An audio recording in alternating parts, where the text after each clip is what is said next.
한 주간 기독교계 이슈를 살펴보는 시간입니다. 기독교연합신문 이현주 기자 나와 있습니다. 안녕하세요. 네. 이 한국교회가 대한민국의 미래를 지키고 또 동성애 물결을 막기 위해서 10월 27일 대규모 연합 집회를 진행을 할 예정인데요. 이 참여 열기가 아주 뜨겁다고요. 네, CTS 뉴스에서도 여러 차례 보도가 됐는데요. 한국교회 200만 성도가 모이는 연합예배와 기도회를 오는 10월 27일 광화문에서 서울역 일대까지 서울의 중심에서 개최합니다. 네. 이 교회가 주일에 거리로 나와서 예배를 드리는 것에 대해서 부정적인 입장을 밝힌 곳도 있지만 이번 연합예배를 바라보는 한국교회의 대다수는 반드시 동참해야 한다는 결연한 의지를 표명하고 있습니다. 네. 이 연합예배의 목적은 지난 7월 대법원의 판결로 동성부부가 건강보험 피보험자 자격을 받은 상황이 동성결혼 법제화의 시작이라고 우려했기 때문입니다. 지금 동성애와 동성혼의 물결을 막지 못하면 한국교회는 서구교회와 같은 몰락을 면하기 어렵다, 이런 입장입니다. 네, 이 12.7 연합예배에 참여 의사를 밝힌 교회들이 상당히 많죠. 네, 그렇습니다. 조직위원회가 지난 16일에 극동방송에서 그 교단 주요 인사들을 초청해서 설명회를 가졌는데요. 네. 온라인 사전 신청을 통해서 참가 의사를 밝힌 성도만 벌써 40만 명을 넘어섰다고 합니다. 네. 사전 신청을 하지 않은 교회와 성도들까지 하면 100만 명에 이르는 성도들이 광화문과 서울역 일대에 집결할 것으로 보이는데요. 조직위원회는 현장에서 100만 명, 또 온라인으로 국내외 성도 100만 명이 참여하는 200만 연합예배로 동성애 반대에 대한 목소리를 확실히 내겠다고 다짐을 했습니다. 수도권을 중심으로 수도권 기독교 총연합회와 경기도 기독교 총연합회가 적극적인 참여 의사를 밝혔고요. 예장백석을 비롯해서 합동과 합신, 또 통합과 고신이 참여 결의를 지난 9월 총회에서 한 바 있습니다. 예장백석의 경우 노예 단위로 참여를 선언하면서 동성애 반대에 적극 나서겠다는 의지를 피력하고 있고요. 네. 이 전국에서 집결하는 대형 버스만 수천 대에 이를 것으로 보입니다. 근데 사실 광장 예배나 기도회가 이번이 처음은 아닌데요. 이번처럼 자발적인 참여로 이렇게나 많은 수백만 명의 사람들이 모이는 건 처음인 것 같습니다.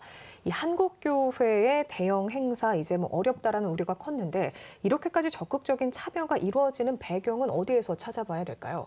앞서 말씀드린 대로 대법원 전원합의체가 지난 7월에 동성부부 피부양자 자격을 인정한 것이 이제는 동성결혼 법제화의 시작이다, 이런 위기감이 높아졌기 때문입니다. 네. 네. 이 판결 이후에 건강보험공단이 지난 4일에 피부양자 자격 등록을 완료했고요. 보험료를 지급하기 시작을 했습니다. 네. 이후에 피부양자 자격을 취득한 동성 커플은 4쌍 정도로 확인이 되고 있는데 네. 점점 더 늘어날 전망이라고 합니다.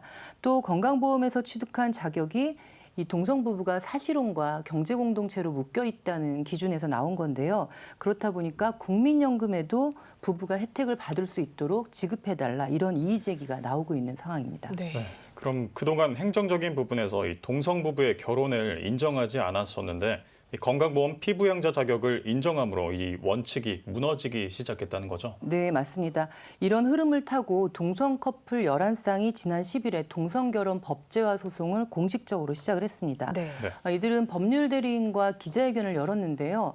그동안 동성 커플들이 자신들의 성 정체성을 감추고 동성애자라는 사실을 겉으로 드러내지 않았는데 이날 기자회견에서는 11쌍이 전부 얼굴을 공개하고 당당히 언론 앞에 나섰습니다. 네. 예. 이건 그만큼 우리 사회에 동성애에 대한 반감이 줄어들었다는 뜻이고 사회 문화적인 현상으로 받아들이는 인식의 변화가 확산됐다는 뜻이라고 볼 수 있습니다. 이 문제는 이 소송이 전략적으로 진행이 된다는 건데요. 이 11쌍은 전국 법원 6곳에 혼인신고 불수리 처분에 불복하는 소송을 냈고요. 네. 또 헌법재판소에는 이성 간의 혼인만 허용하는 민법이 헌법에 어긋나는지 가려달라는 위헌 법률 심판을 제청할 예정입니다. 네. 현행 민법은 8촌 이내 혈족과의 근친혼, 그리고 중혼을 금지할 뿐 동성결혼을 금지하는 별도의 조항은 없습니다. 네. 그러나 행정당국은 결혼을 이성 간의 결합으로 보는 헌법과 민법의 해석에 따라 동성 커플의 혼인신고를 받아들이지 않고 있습니다. 이 서구에서 시작된 동성애 물결이 아시아까지 확산이 되고 있고 이제 우리나라도 상당한 영향에 놓여 있는데요. 건강한 가정과 건강한 나라를 지키고 하나님의 창조 질서를 보존하는 일에 한국교회가 앞장서야 될 것 같습니다. 네. 주간 교계 브리핑, 오늘은 기독교 연합신문 이현주 기자와 함께 짚어봤습니다. 이현주 기자, 오늘 수고하셨습니다.